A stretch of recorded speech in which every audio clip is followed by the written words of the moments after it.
All the Money in the World. All the Money in the World released in 2017 and is directed by Ridley Scott. Ridley Scott also directed Gladiator, Alien and much more. And this one stars Michelle Williams, Mark Whalberg and Christopher Plummer. And basically, the film tells the story of the kidnapping of John Paul Getty III. And in the film, the people who kidnapped him have a ransom of something like $17 million. It's a large amount of money to get John Paul Getty III out. However, the rich billionaire grandfather of the Getty family, John Paul Getty I, played by Christopher Plummer in the film, says he will pay no money at all to get his grandson back. But this is where Michelle Williams' character comes in, because Michelle Williams plays the mother of John Paul Getty III, the person who's been kidnapped, and she wants to do whatever possible to get her son back. But she doesn't have enough money to pay the ransom, and at the same time, though, she doesn't have a good relationship with her ex-father-in-law, John Paul Getty III, played by Christopher Plummer in the film. So basically, she has to team up with FBI agent, played by Mark Whalberg in the film, to try and get her son back. But at the same time, though, Christopher Plummer's character, John Paul Getty I, the rich billionaire grandfather of the Getty family, still has a key role to play in the outcome of the film. And that's basically the plot of All the Money in the World. I tried to explain it as best as possible, but there is a bit hard to explain when there's more than one character in the film called John Paul Getty, but I tried to explain it as best as possible. And I must admit, I actually think this is a really good film, but I do think it has its problems. And I think my biggest problem with this film is that I feel it wants to be one film and then it ends up being another film. And then the film it ends up being isn't bad, I'm not saying that. I'm just saying I feel it wants to be this big, suspenseful thriller. And I don't feel it is that. Personally, when I was watching this the other night, I didn't feel that suspenseful watching the film. That's not to say it doesn't have its moments. It's got some really suspenseful moments in the film, some suspenseful moments. But all in all, it wasn't that suspenseful to watch, I must admit. When the suspenseful moments were in there, they worked absolutely fantastic in the film. Honestly, this film, when it works really, really well. But at the same time, though, I feel it's trying to be this big suspenseful thriller, and it just doesn't succeed in doing that. I wanted to feel some more suspense in there. I feel like the film is thinking it is giving all that suspense. And personally, I never felt that. I mean, that's not to say the film is bad, though. I never personally felt that. And at the same time, though, there are some big plot moments in the film which are just kind of skimmed over like that. Quite literally, there's one big plot moment in about the first half an hour, maybe first 20 minutes of the film, and it's just skimmed over like that. I'm like, oh, we're just moving on to the next thing now. Oh, okay, that was quite a big moment, but okay, we'll just move on to the next scene now. I just wish the film was paced a bit better, and at the same time, though, it is trying to be one film. I personally think it just ends up being, you know, a good, interesting thriller, not a suspenseful thriller, in my opinion. It felt like it was trying to be one film, and it didn't succeed in doing that. And I still think it worked, it didn't succeed in being the film it wanted to. But saying that, I still quite like this film, I must admit. I really enjoyed watching it, which I didn't expect to. Like, I sat down to watch the film last night thinking, I don't know if I enjoyed it that much, because I've seen this sort of story done before, you know, like over TV shows or over films. Like, take a look at the BBC's TV show, The Missing, which I think is very good, but it's a similar sort of story to this. And at the same time, I've seen the film done in the Clint Eastwood film Changeling, which again is a pretty good film in my opinion. But the thing is, though, I've seen this story done before. You know, you get a kid who's been kidnapped, you get this distressed mother, you get the character in the family that acts like he doesn't care, but actually might care. Not to give too much away for this film, but you get my point. I've seen this story done before, and I did go into this film thinking, I hope it does something different, and that was the thing, it did. I was actually watching the film thinking, okay, this is clever, and this is actually working, and the whole reason this is working is, in my opinion, down to the performances. I think the performances in this film carried it. Oh my god, they carried it so well. Honestly, Michelle Williams is brilliant in this film. If I didn't know it was Michelle Williams going in, I wouldn't have guessed watching this film, because she gives off such a fantastic performance. There's so many moments in the film that actually question, is that Michelle Williams? Like, she's so good in the film. She really is. Like, she plays the distressed mother, but she plays it so well. Honestly, she really does. At the same time, I think Mark Whalberg's performance is brilliant in the film. I think it's actually one of the better Mark Whalberg performances I've seen him done.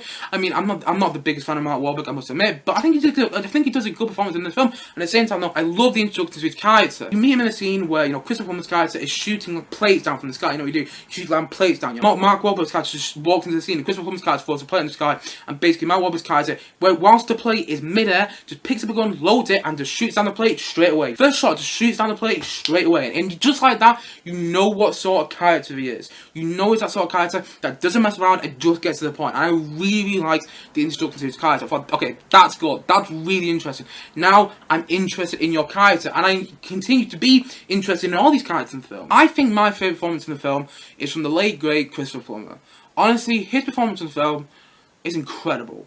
It is absolutely incredible. It's my favourite performance in this film because It's just so good. It really is.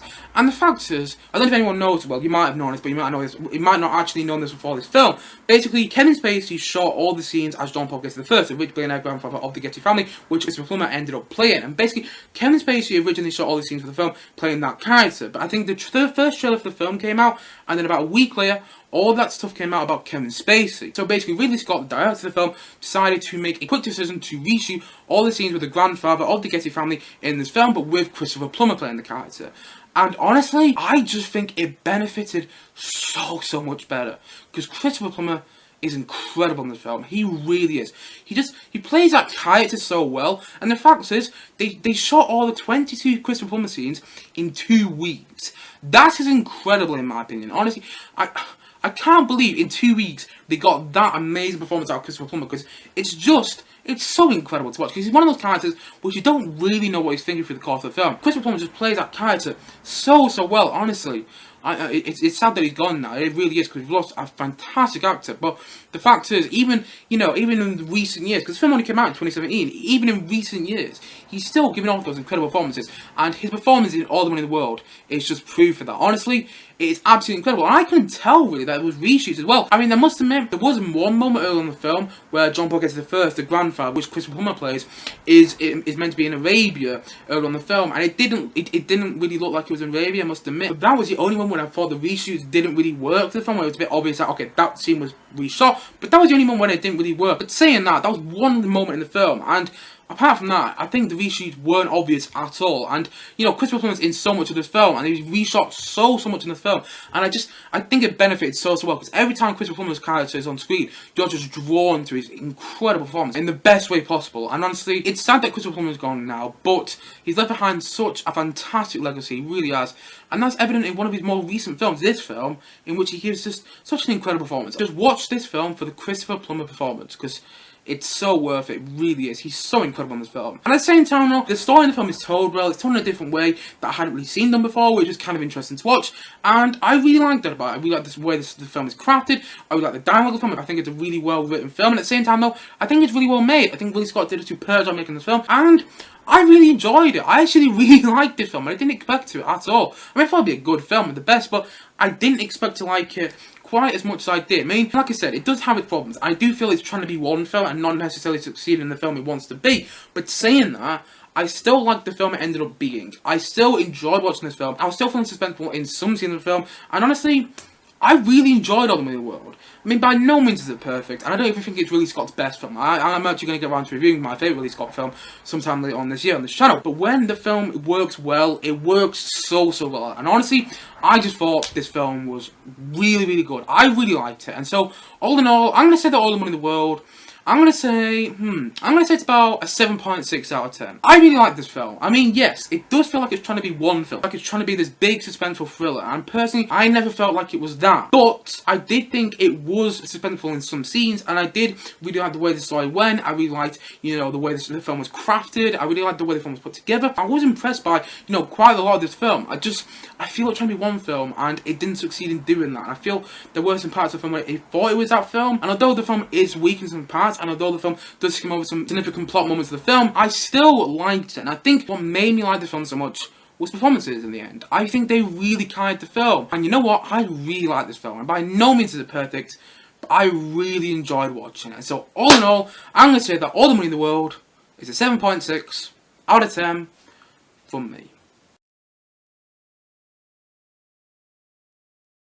Anyway guys, what do you think of All the Money in the World? Do you love it, do you hate it, or have you just not watched it? And if not, why not? Please leave a comment down below, let me know your thoughts in the comment section below. Anyway guys, thank you as always for watching, and if you haven't yet, please do click down below and like, subscribe on this video, and look forward to many more, both film and TV views, very soon on the channel. See you guys again soon, but bye for now, bye!